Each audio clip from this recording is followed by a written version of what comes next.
Hello, welcome to my channel, or welcome back. My name is Alyssa and today I have a video with using neutrals. That's right. I am here to talk about neutral eyeshadow and just the ways that I've been using it. And yeah, we're just gonna have a little talk about brown.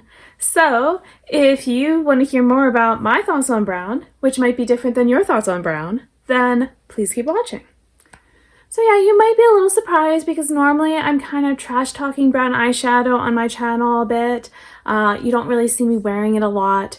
You know, these are more the colors that I enjoy wearing, and yes, I do happen to be wearing them on my cheeks, and I believe this video is going to get posted maybe way later from when I'm doing this, so maybe it's obvious by how I look for what day it is today when I'm filming, but sometimes I like to kind of have some pre-film stuff that is timeless in a way, and you know, that I can have for when it's harder for me to film.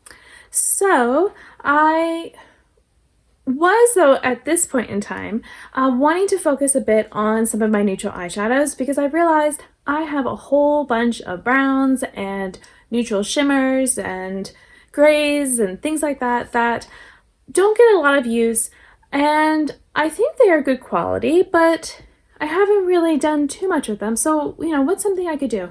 And I thought it would be really good if I could make a little BYOP with some shades, and just to kind of, you know, if I was forcing myself to only do neutral eyeshadow and neutral colors for a little bit, you know, how would that feel? So I thought about doing it for a full week, but then this sort of thing was going to be popping up. Although I will say on my eyes, they are, you know, neutral. You know, I mean, there's gold eyeshadow, which maybe some people think is a little bit flashy, and that's kind of how I added my little spin on it. But for the, let's see, how many days? I did 4 straight days, though, of neutral looks, which I am going to try to insert the looks in this video so you can see what I'm talking about, which that's a lot for me to do, you know, straight in a row. And I don't know how I would have done today if I wasn't already planning a colorful cheek. Would I have been okay still sticking with brown on my eyes? I'm not sure, but, you know, I did. And so, yeah, I'm probably just going to do a picture. I'm just going to, you know, I'm holding it up here, but let me do the picture. All right, so I'm going to be looking at my palette, but you know, you can be looking at the one I'll put on the screen, the picture. But I think it's kind of obvious. I was sticking with, I wasn't sure at first. I just kind of was pulling a few that I knew I wanted to focus on. In fact, the one shimmer I pulled, I thought was a different shimmer. And then I realized after trying to use this one, I'm like, this isn't going on the way I thought it would, that the one I was thinking of was actually in a different palette of mine, and that's why it didn't really, but we'll get into that. But yeah, so I have one column of light shimmers, and these are all very satiny. They're, well, I don't know.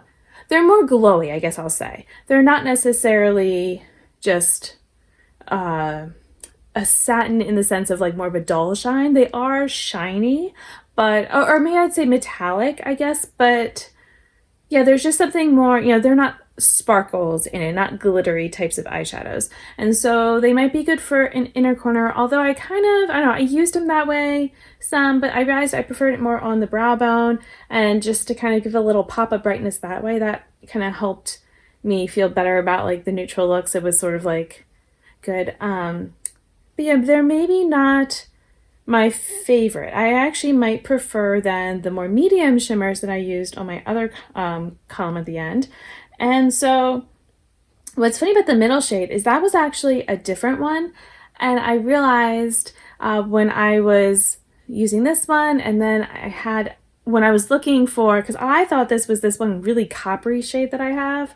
And I guess when I was looking at my palette that has all my Sydney, because I have a palette of all these Sydney Grace singles that I gotten for like a really good deal. It was, I don't know, like $1 per shadow or something like that.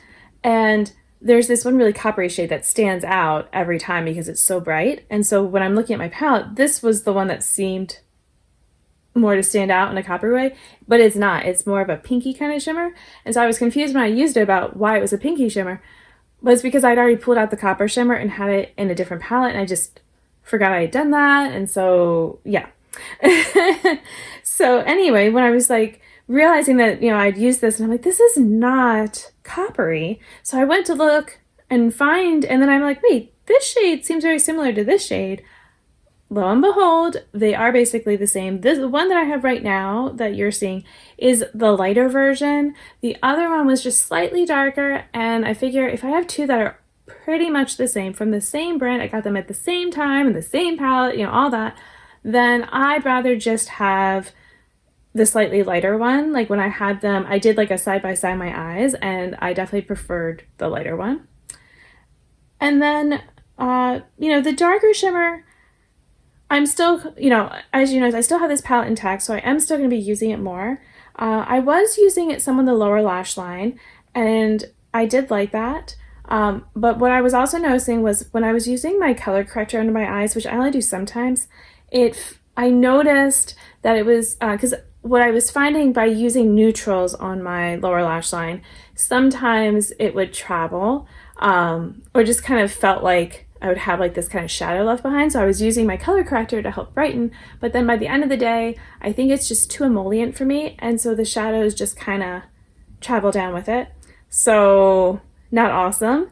And so I think I'm just gonna, I don't know, I might throw out that concealer because that's the only way I want to use it is as an under eye concealer. And if it's just too greasy, you know, for throughout the day, then, you know, that's not good. Yeah, so I want to, you know, maybe go back again to use it some more that way, but I was enjoying using it just on the outer corners and things like that too.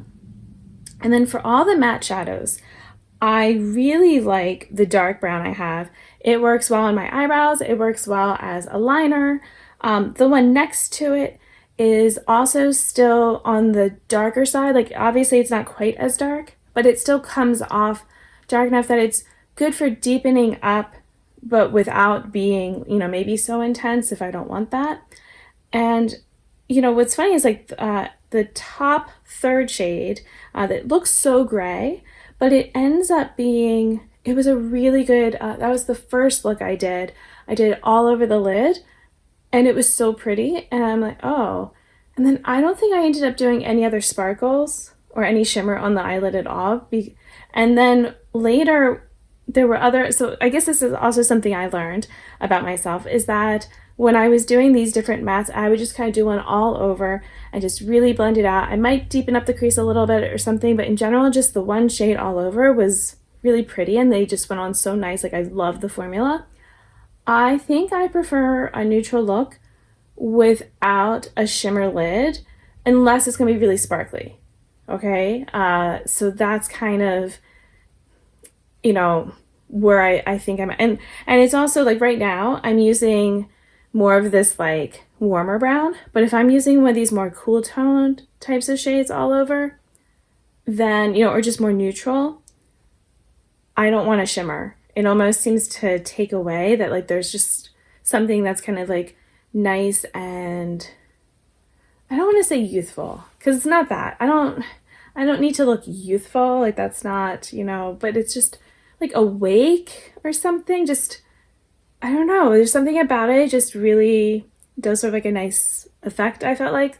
I don't feel like I have to wear mascara or something and my lashes still kind of stand out with it. It's just a very good, you know, simple kind of classic look. I guess I just like feel pretty or something with that. And yeah, so that was just kind of something I've learned then, that maybe what's thrown me off before with the neutral is like, you know, I'm trying to slather on these neutral shimmers and they're sparkly, but they don't hit the same way as, you know, a colorful shimmer or the really over the top sparkly ones. So like this, you know, it's like, it's very shimmery. So that works. But yeah, sometimes I think if I want the neutral eyeshadow, I just want a more simple neutral eyeshadow, and that's kind of it. And maybe having a little bit of fun in the inner corner or on the brow bone, on the lower lash line, something like that. And I think that was something that I learned in playing around with these. So yeah, I am really happy with my little palette here. I'm planning on keeping it for some length of time, and you know, who knows, by the time this video goes up, maybe you'll have seen what I decide to do with this if I'm still keeping it around. Maybe I will swap some of the shades out. I'm hoping, at least for right now, to use all the shades in here, you know, several times for my projects. But you know, who knows? Maybe I'll keep it together, you know, into the 10 uses. Like I was even thinking about the fact that this brown, for example, the dark one that I like so much, why not just, you know, make that be my dark brown that I'm using as a liner and brow bone for my brows, you know, things like that, and just having it handy, you know, maybe I hit pan on it. Who knows? Maybe I can get some really good use out of it. Their matte eyeshadows in particular are just so, it just feels like there's so much product in there, the way they pack it in, and they're not lightly pigmented. They have a decent bit to them, so you don't need a lot. Yeah, but I guess, you know, it really means I'm getting great value out of what I bought. So I don't know, what do you like to do with your neutral eyeshadows? Or are you also like me and not normally doing neutral eyeshadow? But you know, maybe I will make this more part of my rotation. Then it could also mean I can wear more fun lipstick colors. It won't feel as out of place that way, I feel like. So yeah, that's kind of what I was thinking about. But for me, what worked to kind of dip my toes in also was I knew that I was going to be having lots of family time and doing stuff for like multiple days in a row. So I'm like, well, that seems like a good time to go more simple, you know, for my makeup. And if I'm only working out of this one palette and it's a small palette, then, you know, I don't have to be taking a lot of time on my makeup. I can just, you know, throw something on, feel good about it, and, you know, go out the door. So, you know, maybe you can kind of do something like that too. If you're instead going the opposite way and you're wanting to dip into color, you know, you could also start with simple. Maybe for you, you want to do more of the simple kind of color looks and then see what happens. But that's all I have. So hopefully you enjoyed this video. Thank you for watching. And until my next one, I hope you'll be doing well, and I'll see you then. Bye!